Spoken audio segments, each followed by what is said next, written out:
How are you guys doing? Today is Wednesday, February 16th, 2022. I'm James Sims, and for this episode of The Elite, I'm going to review yesterday's Elite matchups and performances from Tuesday, February 15th. And of course, after that, I'm going to preview everything that's going on today. With the NFL season from 2021 now officially over, we are in the second half of both the college and the professional basketball seasons. We're also in the second half of the Champions League schedule as the round of 16 is now underway. Not to mention that we are also through the second week of the Olympics, as there are about 5 more days left in the Olympic Games starting today. Taking a look first at what's going on with college basketball, looking at the 4th ranked college basketball team in the nation, the Kentucky Wildcats would go to Tennessee to face off against the 16th ranked Tennessee Volunteers. Tennessee beat Kentucky 76-63. They won by 13 after outscoring Kentucky by 14 in the first half. On the losing end of this matchup, the 4th-ranked Wildcats were led in scoring by their starting forward, Oscar Tshiebouye. He finished with 13 points, 15 rebounds, and 2 steals in 30 minutes. He shot 5 for 15 from the field and a perfect 3 for 3 from the foul line. On the winning end of this matchup, the 16th-ranked Volunteers were led in scoring by their starting guard, Santiago Viscovi. He finished with 18 points in 35 minutes. He shot 6 for 12 from the field, 2 for 4 from 3, and 4 for 6 from the foul line. With this win, the 16th ranked Tennessee Volunteers are 19-6. They are 10-3 in the SEC. They are now tied with Kentucky for the second best record in the SEC, right behind Auburn. And with this loss, Kentucky is now 21-5. They are 10-3 in the conference. They and Tennessee have 2 more losses than first place Auburn in the SEC. Now, of course, looking at the 8th-ranked team in the nation, the Providence Friars would host the 10th-ranked Villanova Wildcats. In this top 10 matchup, Villanova would beat Providence 89-84. They won by 5 after outscoring Providence by 7 in the first half. On the losing end of this matchup, the 8th-ranked Providence Friars were led in scoring by their starting center, Nate Watson. He finished with 20 points and 6 rebounds in 30 minutes. He shot 6 for 9 from the field. On the winning end of this matchup, the 10th-ranked Villanova Wildcats were led in scoring by their starting guard, Colin Gillespie. He finished with 33 points, 4 rebounds, and 2 assists in 37 minutes. He shot 10 for 17 from the field, 5 for 8 from 3, and a perfect 8 for 8 from the foul line. With this win, the 10th-ranked Villanova Wildcats are 20-6. They are 13-3 in the Big East. That is the second-best record in the conference behind Providence. With this loss, the 8th-ranked Providence Friars are 21-3. They are 11-2 in the conference. They still have the least amount of losses in their conference at this moment. Taking a look at what happened with the 9th-ranked team in the nation, my alma mater, Duke Blue Devils, would host the unranked Wake Forest Demon Deacons. Duke would beat Wake Forest within their own state, 76-74. Duke won this matchup by 2 after they outscored Wake Forest by 9 in the first half. On the winning end of this matchup, the Blue Devils were led in scoring by their starting forward, Wendell Moore Jr., and their starting center, Mark Williams. Moore finished with 16 points, 6 rebounds, 5 assists, and 2 steals in 38 minutes. He shot 6 for 13 from the field and a perfect 3 for 3 from the foul line. Mark Williams finished with 16 points and 10 rebounds in 26 minutes. He shot 8 for 11 from the field. With this win, the 9th-ranked Duke Blue Devils are now 22-4. They are 12-3 in the ACC. They are one of 2 3-loss teams alongside Notre Dame, but they have the best record right now. With this loss, the unranked Wake Forest Demon Deacons are 20-7. They are 10-6 in the ACC. Taking a look now at the teams that aren't in the top 10. Looking at the 15th-ranked team in the nation, the Wisconsin Badgers will go to Indiana, face off against the unranked Hoosiers. Wisconsin beat Indiana 74-69. They won by 5 after outscoring the Hoosiers by 4 in the second half. On the winning end of this matchup, the 15th ranked Badgers were led in scoring by their starting guard, Johnny Davis, and he finished with 30 points and 12 rebounds in 38 minutes. He shot 10 for 15 from the field and 10 for 14 from the foul line. Their other starting guard, Brad Davison, finished with 21 points, 7 rebounds, and 2 steals in 35 minutes. He shot 4 for 11 from the field, 3 for 8 from 3, and a perfect 10 for 10 from the foul line. With this win, the 15th ranked Wisconsin Badgers are now 20-5. They are 11-4 in the Big Ten. They are tied with Purdue for the second best record in the conference behind Illinois. With this loss, the unranked Indiana Hoosiers are 16-9. They are now 7-8 in the Big Ten for the time being. Now looking at the 18th ranked team in the nation, the Ohio State Buckeyes hosted the unranked Minnesota Golden Gophers. Ohio State beat Minnesota 70-45. They won by 25 points after they outscored Minnesota by 27 in the second half, 47-20. On the winning end of this matchup, the hometown Ohio State Buckeyes, the 18th ranked team in the nation, were led in scoring by their starting forward E.J. Liddell. He finished with 16 points and 10 rebounds in 35 minutes. He shot 6 for 11 from the field, 2 for 3 from 3, and a perfect 2 for 2 from the foul line. With this win, the 18th ranked Ohio State Buckeyes are 16-6. They are 9-4 in the Big Ten. That is the fourth best record in the conference, as there are 4 teams in the Big Ten that have less than 5 losses so far. With this loss, the unranked Minnesota Golden Gophers are 12-11. All of their losses have come in the Big Ten. They are 3-11 in the conference, tied with Maryland for the second worst record in the Big Ten so far. Jumping out to the 19th ranked team in the nation, staying in the Big Ten, the Michigan State Spartans went to Pennsylvania to face off against the unranked Penn State Nittany Lions. Penn State beat Michigan State 62-58 as they were able to upset a top 20 team. They outscored the Spartans by 4 in the second half in order to win this game. On the losing end of this matchup, the 19th ranked Spartans were led in scoring by their forward off the bench, Julius Marble II. He finished with 14 points, 8 rebounds, and 2 blocks in 21 minutes. He shot 6 for 7 from the field and a perfect 2 for 2 from the foul line. On the winning end of this matchup, the unranked Penn State Nittany Lions were led in scoring by their starting forward, Seth Lundy. He finished with 17 points and 5 rebounds in 40 minutes. He shot 6 for 14 from the field and 5 for 12 from 3. With this win, the unranked Penn State Nittany Lions are 10-12 on the year. They are 5-9 in the Big Ten. They are tied with Northwestern for the 4th worst record in the Big Ten. With this loss, the 19th ranked Michigan State Spartans are now 18-7. They are 9-5 in the Big Ten. They are tied with Rutgers for the 5th best record in the conference. Now looking at the 20th ranked team in the nation, the Texas Longhorns will go to Norman, Oklahoma, and in a game that went to overtime with the unranked Sooners, the Texas Longhorns would come out on top. They won it 80-78 after they outscored Oklahoma 14-12 in that overtime period.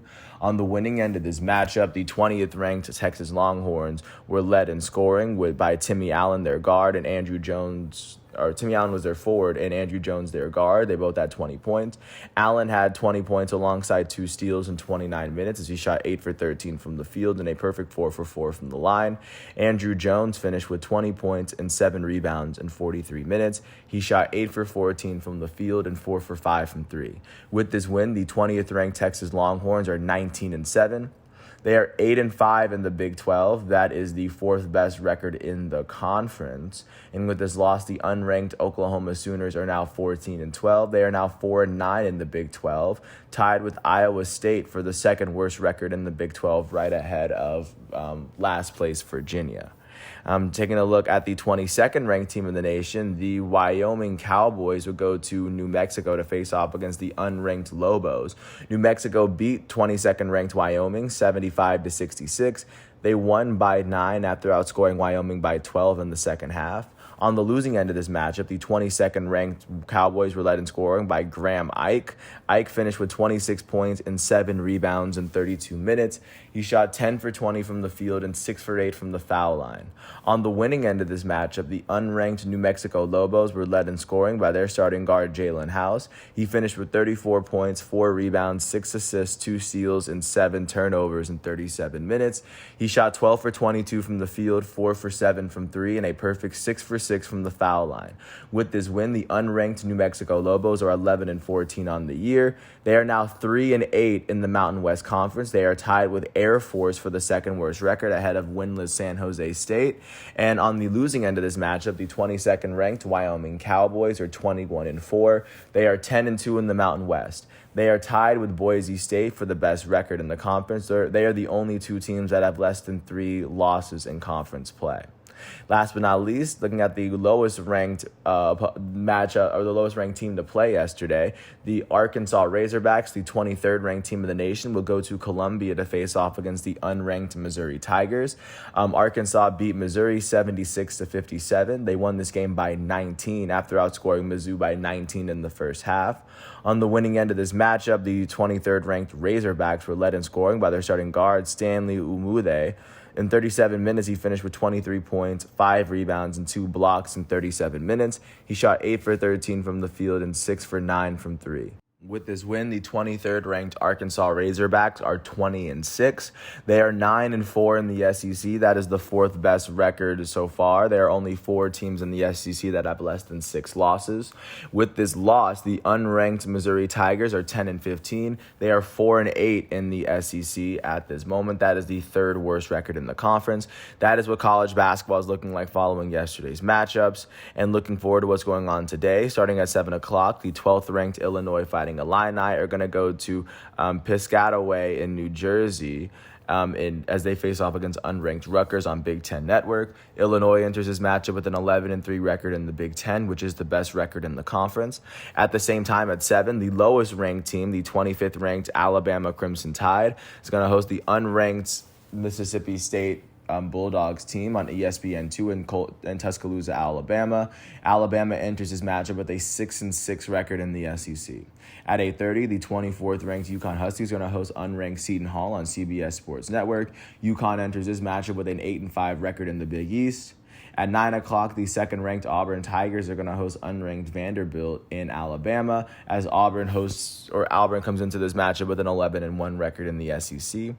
At 9 o'clock, the 5th ranked Purdue Boilermakers are going to face off against unranked Northwestern in Chicago on Big Ten Network. Purdue's going to come into this matchup with an 11-4 record in the Big Ten. At 9 o'clock, the 11th ranked Texas Tech Red Raiders are going to host the 7th ranked defending champs Baylor Bears. Baylor enters this matchup with a 9-3 record in the Big Ten. Texas Tech enters this matchup with an 8-4 record in the Big Ten. This matchup will be at 9 o'clock on ESPN2. And last but not least, the top ranked team in the nation, the Gonzaga Bulldogs, are going to go all the way to Malibu to face off against unranked Pepperdine. That game's going to be on ESPN2. Gonzaga enters this matchup with a 10-0 record in the West Coast Conference for the time being. Now, taking a look at what went down in the NBA, starting off in Atlanta, the Hawks hosted the Cleveland Cavaliers. The Atlanta Hawks beat the Cleveland Cavaliers 124-116. The Hawks won this matchup by 8 after they outscored the Cavs by 7 in the second quarter. On the losing end of this matchup, the Cavaliers were led in scoring by their all-star starting point guard Darius Garland. He finished with 30 points, 2 rebounds, and 8 assists in 35 minutes. He shot 12 for 22 from the field, 4 for 10 from 3, and a perfect 2 for 2 from the foul line. Their starting center, Evan Mobley, their rookie, finished with 22 points, 10 rebounds, and 4 steals in 35 minutes. He shot 9 for 16 from the field and 4 for 6 from the foul line. Their power forward off the bench and former champion, Kevin Love, finished with 21 points and 7 rebounds in 26 minutes. He shot 7 for 17 from the field, 5 for 12 from 3, and he shot a perfect 2 for 2 from the foul line. And on the winning end of this matchup, the hometown Atlanta Hawks were led in scoring by their elite starting point guard, Trae Young, out of Oklahoma.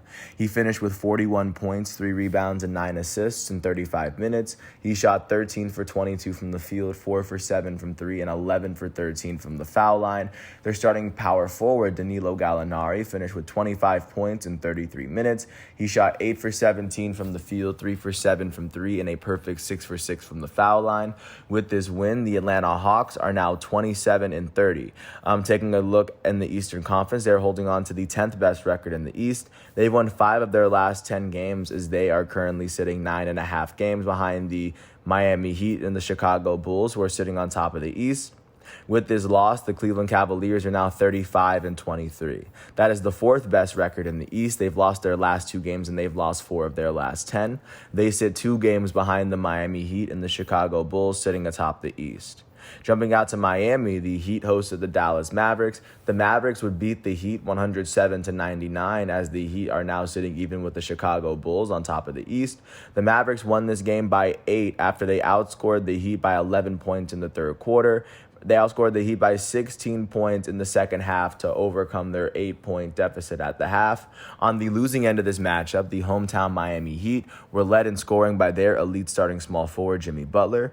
Butler finished with 29 points, 10 rebounds, and 3 assists, all in 38 minutes. He shot 8 for 18 from the field and 13 for 14 from the foul line. Their starting center, Bam Adebayo, finished with 21 points, 12 rebounds, and 2 blocks in 33 minutes. He shot 10 for 19 from the field, and he shot 1 for 2 from the foul line.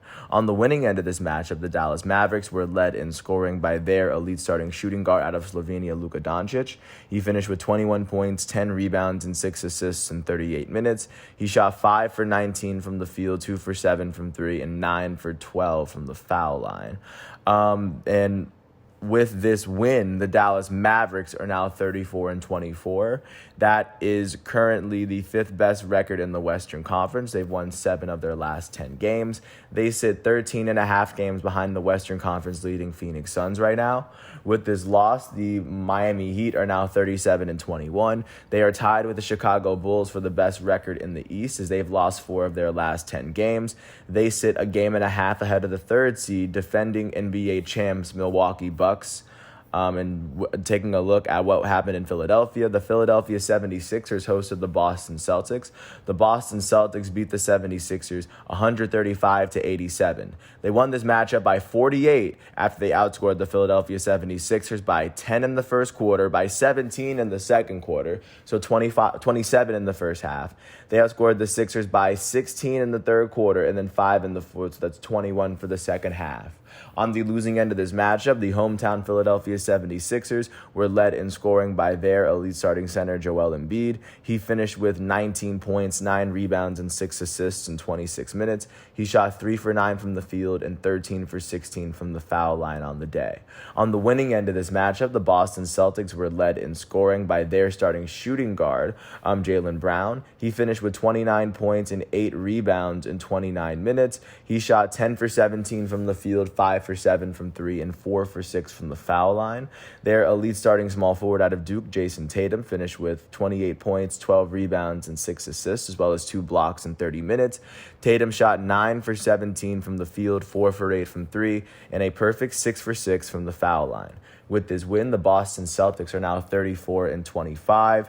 That is the 6th best record in the Eastern Conference. They've won their last 9 games. That is the longest active winning streak in the NBA. They've won 9 of their last 10 because that's how a 9-game winning streak works. And they currently sit 3.5 games behind the Miami Heat and the Chicago Bulls, sitting on top of the East. With this loss, the Philadelphia 76ers are 34-23. That is the 5th best record in the East. They've lost 4 of their last 10. They sit a game ahead of the Celtics, and they sit 2.5 games behind the Miami Heat and the Chicago Bulls on top of the East. Jumping out to Milwaukee, the Milwaukee Bucks, the defending NBA champs, hosted the Indiana Pacers. The Bucks beat the Pacers 128-119. The Bucks won this matchup by 9 after they outscored the Pacers by 7 in the first quarter, and then by 4 in the fourth quarter. On the losing end of this matchup, the Indiana Pacers were led in scoring by their starting shooting guard out of Oklahoma, Buddy Hield. Hield finished with 36 points, 2 rebounds, and 4 assists in 37 minutes. He shot 14 for 20 from the field and 8 for 12 from 3. On the winning end of this matchup, the defending champs Milwaukee Bucks were led in scoring by their elite starting power forward out of Greece, Giannis Antetokounmpo. The reigning NBA Finals MVP, finished with 50 points, 14 rebounds, and 4 assists in 36 minutes. He shot 17 for 21 from the field, 2 for 3 from 3, and 14 for 18 from the foul line. Their all-star starting small forward, Chris Middleton, finished with 19 points, 2 rebounds, and 8 assists in 33 minutes. He shot 7 for 12 from the field, 1 for 4 from 3, and a perfect 4 for 4 from the foul line. With this win, the defending champs, Milwaukee Bucks, are 36-23. That is the 3rd best record in the Eastern Conference, as they've won 6 of their last 10 games. They sit a game and a half behind the Miami Heat and the Chicago Bulls on top of the East. With this loss, the Indiana Indiana Pacers are 19-40. That is the third worst record in the Eastern Conference. They've lost their last 7 games. That is the second longest active losing streak in the Eastern Conference. They've lost 8 of their last 10 games. They are sitting 9 full games behind the 10th seed Atlanta Hawks out east. And then jumping out to Minneapolis, the Minnesota Timberwolves hosted the Charlotte Hornets. The Timberwolves beat the Hornets 126-120 in overtime as the two best players from the 2020 draft faced off against one another. Minnesota won this matchup by 6 after outscoring Charlotte by 18-12 in overtime. The Hornets on the losing end of this matchup were led in scoring by their starting small forward, Miles Bridges. He finished with 28 points, 13 rebounds, and 7 assists in 44 minutes. He shot 9 for 21 from the field, 3 for 8 from 3 as well, and he shot 7 for 10 from the foul line. Their starting shooting guard, Terry Rozier, finished with 25 points and 5 assists in 41 minutes. He shot 9 for 22 from the field, and he would shoot a perfect 6 for 6 from the foul line. Their elite starting point guard, LaMelo Ball, finished with 22 points, 9 rebounds, and 6 assists in 41 minutes as their first-time All-Star shot 8 for 22 from the field, 3 for 8 from 3, and 3 for 5 from the foul line. The Hornets starting center, the Hornets starting center in this matchup, Mason Plumlee, would finish with 14 points, 17 rebounds, and 9 assists, all in 36 minutes. He shot 4 for 6 from the field and 6 for 8 from the foul line. On the winning end of this matchup, the hometown Timberwolves were led in scoring by their elite starting center, Karl Anthony Towns. Their starting center out of Kentucky finished with 39 points and 15 rebounds in 42 minutes. He shot 12 for 26 from the field, 4 for 11 from 3, and 11 for 13 from the foul line. Their elite starting small forward, Anthony Edwards, would finish with 9 points and 4 rebounds in 18 minutes. He shot 3 for 10 from the field, 1 for 6 from 3, and he shot 2 for 5 from the foul line. Their starting point guard, D'Angelo Russell, finished with 18 points and 11 assists in 37 minutes. He shot 5 for 20 from the field, 4 for 14 from 3 as well. Their starting power forward, Jared Vanderbilt, finished with 10 points and 14 rebounds in 38 minutes. He shot 4 for 8 from the field and 2 for 4 from the foul line. With this win, the Minnesota Timberwolves are now 31-27. That is the 7th best record in the Western Conference. They've won their last 2 games and they've won 7 of their last 10. The Timberwolves are sitting 16.5 games behind the first seed Phoenix Suns out west. With this loss, the Charlotte Hornets are now 29-30. That is the 9th best record in the Eastern Conference. They've lost their last 2 games, and they've lost 8 of their last 10. They are currently sitting 8.5 games behind the Miami Heat and Chicago Bulls, sitting on top of the East. Jumping out to New Orleans, the Pelicans hosted the Memphis Grizzlies. The Grizzlies beat the Pelicans 121-109. They won this matchup by 12 after they outscored the Pelicans by 12 in the first half, 10 in the first quarter. On the losing end of this matchup, the hometown New Orleans Pelicans were led in scoring by their starting shooting guard, CJ McCollum. He finished with 30 points, 6 rebounds, 7 assists, and 2 steals in 38 minutes. He shot 12 for 25 from the field and 6 for 7 from the foul line. The Hornets' elite starting small forward, Brandon Ingram, finished with 18 points, 4 rebounds, and 4 assists in 34 minutes. He shot 8 for 18 from the field, 1 for 3 from 3, and he made his only free throw on the night. On the winning end of this matchup, the Memphis Grizzlies were led in scoring by their starting point guard, Tyus Jones. Jones finished with 27 points and 9 assists in 32 minutes. He shot 11 for 17 from the field, 3 for 7 from 3, and 2 for 3 from the foul line. Their starting power forward, Jaren Jackson Jr., finished with 23 points and 7 rebounds in 25 minutes. He shot 8 for 20 from the field, and he would go on to shoot 4 for 5 from the foul line as well. With this win, the Memphis Grizzlies are now 41-18, as that is now the 3rd best record in the Western Conference and the 3rd best record in the NBA, as a matter of fact. They've won their last 6 games, which is tied with the Jazz and the Suns for the longest active winning streak in the Western Conference. They're sitting behind the Celtics for the longest active winning streak in the NBA, for that matter. That's good, just to give you a good sense of where they are. They sit 7 games behind the Suns. With this loss, the New Orleans Pelicans are now 23-35. That is the 5th worst record in the Western Conference. They've lost 5 of their last 10 games as they sit a game behind the 10-seed Portland Trail Blazers out west. Last but not least, taking a look at the team with the best record in the NBA, the Phoenix Suns hosted the Los Angeles Clippers. The Suns beat the Clippers 103-96. They won by 7 after they outscored the Clippers by 10 in the second quarter. On the losing end of this matchup, the LA Clippers were led in scoring by their starting small forward, Marcus Morris Sr. He finished with 23 points in 30 minutes. He shot 10 for 17 from the field and 3 for 6 from 3. Their starting center, Ivica Zubac, finished with 12 points, 13 rebounds, and 5 assists in 31 minutes. He shot 5 for 9 from the field and 2 for 3 from the foul line.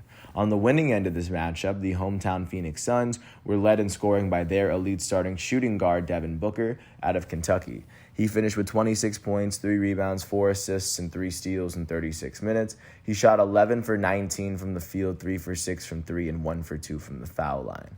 Their elite starting point guard, Chris Paul, finished with 17 points, 5 rebounds, and 14 assists in 35 minutes. He shot 7 for 14 from the field, 1 for 4 from 3, and a perfect 2 for 2 from the foul line. The Suns starting center, DeAndre Ayton, finished with 12 points in 12 rebounds, 12 points, 12 rebounds in 30 minutes as he shot 6 for 16 from the field. With this win, the Phoenix Suns are now 47-10. That is the best record in the NBA. They are tied with the Grizzlies and the Jazz for the longest active winning streak in the NBA in the Western Conference at 6. The Suns have won 9 of their last 10 games, and they sit 5.5 games ahead of the second place Golden State Warriors out west. And now taking a look at the Clippers after this loss, they are now 29-31. That is the 8th best record in the Western Conference. They've lost 6 of their last 10 games. They are currently sitting 19.5 games behind the first seed Phoenix Suns, as a matter of fact. That is what the NBA is effectively looking like following yesterday's matchups. And then taking a look at what the NBA is going to look like today, because today is Wednesday. That does mean that the primetime matchups will be on ESPN. At 7:30, we're going to get a New York matchup as the New York Knicks are going to host the Brooklyn Nets. The Knicks come into this matchup holding the 4th worst record in the Eastern Conference. The Brooklyn Nets are holding the 8th best record in the Eastern Conference. They've only won 1 of their last 10 games, and that was the last game they played. Taking a look at the other game that's going to be on primetime in the Crypto.com arena at 10 o'clock, the Los Angeles Lakers, who hold the 9th best record in the West, are going to host the Utah Jazz, who are holding on to the 4th best record in the Western Conference, to get a sense of where they sit. Looking at the games that aren't going to be on primetime, at 7, the Orlando Magic are going to host the Atlanta Hawks in the Amway Center. The Boston Celtics are going to host the Detroit Pistons as the Celtics hold on to the longest winning streak in the NBA, and the Pistons are holding on to the longest active losing streak in the NBA, so this doesn't look lovely for the Pistons right now. At 7:30, the Indiana Pacers are going to host the Washington Wizards at Gainbridge Fieldhouse. At 8 o'clock, the Chicago Bulls are going to host the Sacramento Kings in the United Center. At the same time, the Grizzlies are going to host the Portland Trailblazers in FedEx Forum. At the same time, at 8 o'clock, the Minnesota Timberwolves are going to host the Toronto Raptors at Target Center. At 8 o'clock, yet again, the Oklahoma City Thunder are going to host the San Antonio Spurs at Paycom Center. And at 9 o'clock, the Golden State Warriors are going to host the Denver Nuggets in the Chase Center in San Francisco, California. So that's what the NBA is looking like. Taking a look at what soccer is looking like before we get into Champions League, I'm going to look at the lone Premier League matchup. Manchester United was able to beat Brighton and Hove Albion 2-0. Their first goal will come in the 51st minute from their goated Portuguese forward Cristiano Ronaldo, and then their 97th minute goal will come from their elite Portuguese center attacking mid Bruno Fernandes. With this win, Manchester United is now comfortably sitting 4th in the Premier League with 43 points. They have 4 less points than third place Chelsea, even though they played 1 more game than Chelsea. But right now, they were able to jump past West Ham and get into a position that they needed to be in if they wanted to qualify for Champions League next season. Then looking at the very first 2 round of 16 matchups in Champions League for the 2021-22 season. First, they would feature Paris Saint-Germain as they were the team that finished 2nd in Group A, and it would feature Real Madrid, the team that finished at the very top of Group D. In this first matchup that would take place in Paris, Paris Saint-Germain would win the very first leg of this matchup. They won 1-0 thanks to a 94th minute goal from their elite French forward Kylian Mbappe. With this win, of course, they have a 1-0 lead on aggregate as the next game between these two will be played in Madrid on March 9th. Taking a look at the other matchup that took place today in Portugal, Sporting CP, who is currently who made it into this matchup after finishing second in Group C behind Ajax, they went on to host Manchester City, the side that ended up winning their Group A, the group that had PSG in it. Manchester City would beat Sporting CP 5-0 in this first leg matchup. Their 7th-minute goal came from Riyad Mahrez. Their second goal came in the 17th minute from Bernardo Silva, a nice volley. Their third goal came from Phil Foden in the 32nd minute. Their fourth goal came in the 44th minute from Bernardo Silva as he had a brace by halftime. Manchester City was up by 4 goals. Basically, I would imagine they had this matchup set by halftime, a quarter of the way through this aggregate. And still, their 5th goal will come in the 58th minute from their elite English forward, Raheem Sterling, as his goal was a beauty as well. With this win, they will go into their next matchup at Manchester with the lead, as that matchup will take place on March 9th at 3 o'clock on the same day as the second leg of Real Madrid and PSG. Taking a look at what's going on today in Champions League, the first leg matchup is going to take place between FC Salzburg and Bayern Munich. Salzburg comes into this matchup after finishing as the runners-up in Group G, right behind LOSC Lille from France. And Bayern Munich enters this matchup after sitting at the top of their group. They were Group E. They won all of their group stage matchups. Like I said, this matchup will be played in Austria. And then the other matchup is going to be between Inter Milan and Liverpool. Inter Milan at the moment is holding on to the second best record in Serie A, but they were able to make it here after they finished second in Group D behind Real Madrid. Liverpool at this very moment is sitting second in the Premier League behind Manchester City, but at the moment they were able to make it here after they won all of their matchups in Group B ahead of Atletico Madrid. And of course, once all of these matchups are done, we are going to keep moving on as the next 2 Champions League matches will be taking place next week. And then taking a look at the game that's taking place outside of that, in La Liga, Atletico Madrid is going to face off against Levante at 1 o'clock on ESPN+. Looking at where they sit in La Liga, Atletico is currently sitting 5th in the table. They sit even with Barcelona. For the time being, they could leapfrog ahead of Barcelona with the win here. So that is what everyone is looking out for. But with that said, that is everything that I have for today from yesterday's matchups. From Wednesday 16th when it comes to soccer. And then taking a look at what happened yesterday in the Olympics. Yesterday was the 14th day of competition, the end of the second full week, and this was the 11th day of receiving medals. Starting off with alpine skiing and women's downhill, the gold medal went to Corinne Suter of Switzerland. Italy would take home the silver and the bronze in this event.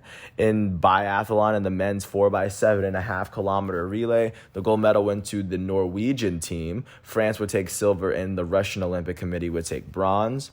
In the bobsleigh, in the 2-man heat of 4, the gold medal went to Francesco Friedrich of Germany. Germany would take home the silver and the bronze in this event as well. In freestyle skiing and the women's free ski slopestyle final run, the gold medal went to Mathilde Grimau of Switzerland as she took home the gold. China would take home the silver, and Estonia would take home the bronze. Looking out to Nordic combined individual Genderzane Large Hill, the 10-kilometer cross-country skiing event, the gold medal went to Jørgen Grabach of Norway, and the silver medal went to Norway as well, and the bronze medal went to Japan. In the women's snowboard big air final run, the gold medal went to Anna Gasser of Austria as New Zealand took home the silver and Japan took home the bronze.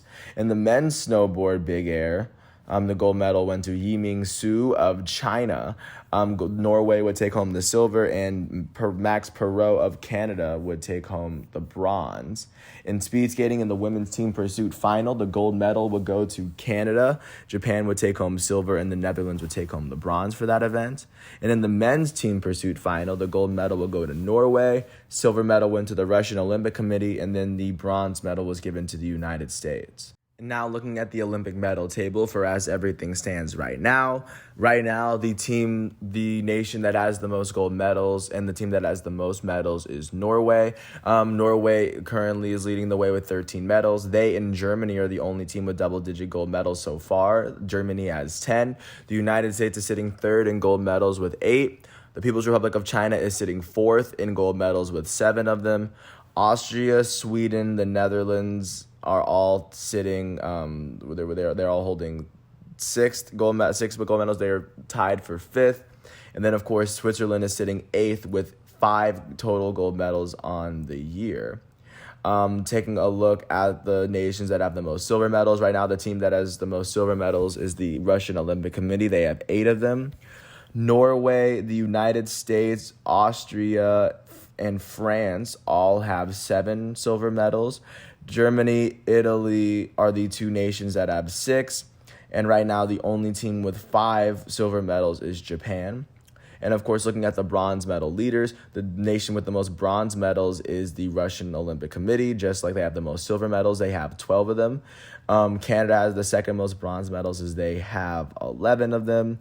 Norway has 8 of them. Japan has 7. Italy currently has 6. And so just to get a sense of where all those, how many medals each nation has. But looking at the overall total, at this very moment, there are 13 nations that have a double-digit amount of medals. Norway has the most. They have 28. The Russian Olympic Committee has the second most amount of medals. They have 24. Germany is sitting third. They have 20 total medals. The United States is fourth, as they have 19. Canada has 18, as they sit 5th.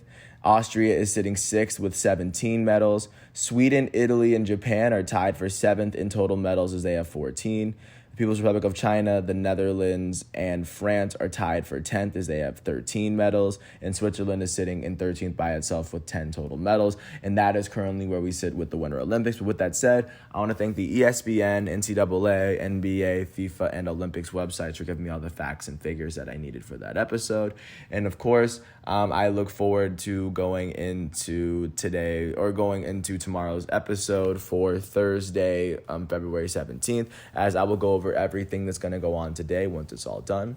I want to thank everyone for listening. I do hope all is well. I do hope on getting the names better over time. With that said, I want to thank you all for listening. I hope all is well, and I'll catch you with another segment of this right after this. Peace out.